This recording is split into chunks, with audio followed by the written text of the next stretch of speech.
नमस्कार दोस्तों, आज हम लोअर पीसीएस के लिए इकोलॉजी की दूसरी क्लास देखने वाले हैं।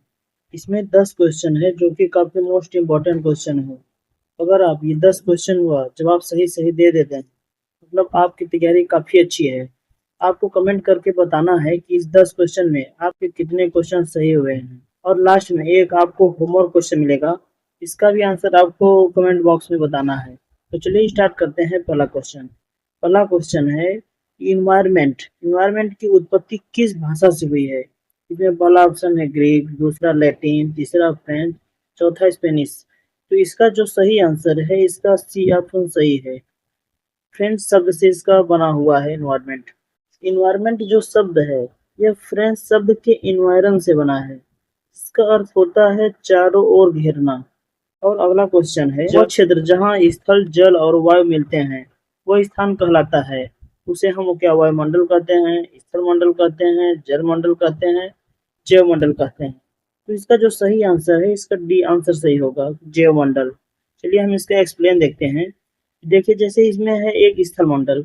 इसमें स्थल मंडल में जैसे पहाड़, मिट्टी, ये सब मिला के स्थल मंडल बनता है। वायुमंडल में जैसे ये क्षोभ मंडल, समता मंडल, ये सब मिला के वायुमंडल हुआ।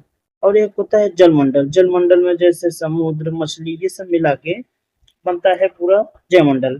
तो दोस्तों, ये जो होता है जयमंडल, ये जो तीनों जहाँ मिलते हैं वहीं जयमंडल का निर्माण होता है। जैसे यहाँ देखिए, पेड़ है स्थल मंडल पे, वायुमंडल में चिड़िया है और जलमंडल में ये जल है। ये तीनों मिला के जैव मंडल का निर्माण होता है। इसमें चौथा क्वेश्चन है कि प्रकृति का सफाई कर्मी या नेचर क्लीनर किसे कहा जाता है? तो इसमें ऑप्शन है एक उत्पादक, मांसाहारी, दूसरा, तीसरा शाकाहारी, चौथा अपघटक। तो जो इसका सही आंसर होगा अपघटक। इसे हम डिकम्पोजर भी कहते हैं। ये जो डिकम्पोजर होते हैं, डिकम्पोजर में जैसे आते हैं कवक, बैक्टीरिया, ये जो होते हैं मृत पौधे और मृत जानवरों के शरीर को छोटे छोटे टुकड़ों में बदल देते हैं, जिससे वातावरण साफ हो जाता है। इसे हम प्रकृति का सफाई कर्ता भी कहते हैं, क्योंकि ये हमारे प्रकृति को साफ सुथरा रखते हैं। अगला क्वेश्चन है कि निम्नलिखित में से कौन सा मानव में पारिस्थितिकी तंत्र का उदाहरण नहीं है? इसमें पहला ऑप्शन है जल जीवशाला, घास का मैदान, फूलों की क्यारी, फसल का क्षेत्र। तो दोस्तों, इसमें सही आंसर जो है, इसे मानव द्वारा नहीं बनाया गया है, मतलब वो नेचर द्वारा बनाया है। इसमें जो घास का मैदान है, ये नेचर द्वारा बनाया गया है। क्योंकि जो एक्वेरियम होता है, जो चला, आप लोग देखे होंगे कि एक सब अपने घर में एक एक रखते हैं।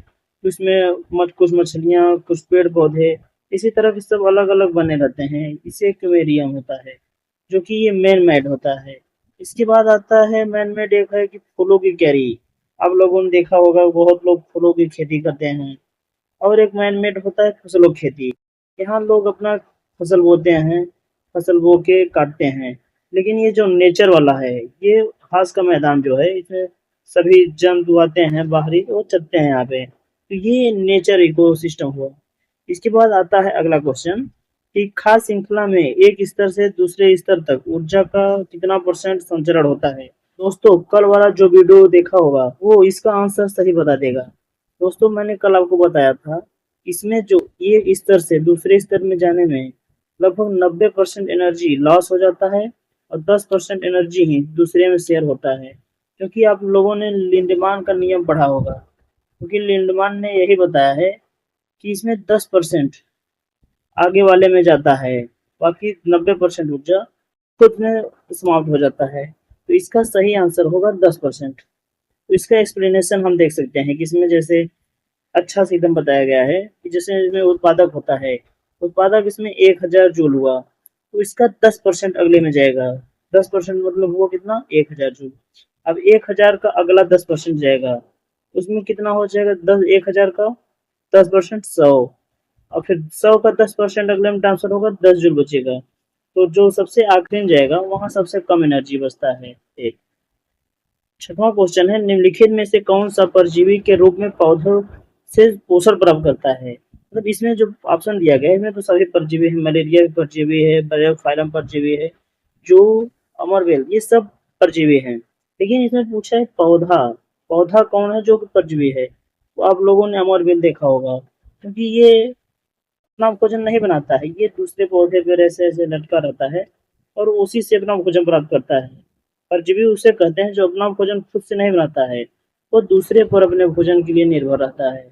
7वां क्वेश्चन है, खाद्य श्रृंखला के किस स्तर में गोजर, स्प्रिंटेल्स, वुड लाइस, डंग्स फ्लाइस और स्गलस शामिल हैं, जो कि मृत पौधे या जानवरों को खाते हैं।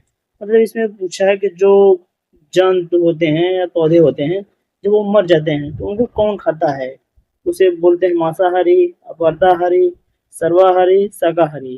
तो दोस्तों आप लोगों ने देखा होगा कि जो मर जाते हैं उसे जो खाते हैं उसे अपवर्ताहारी कहते हैं, क्योंकि वो डिकम्पोजर होते हैं, वो अपवर्तन करके खत्म कर देते हैं उसे।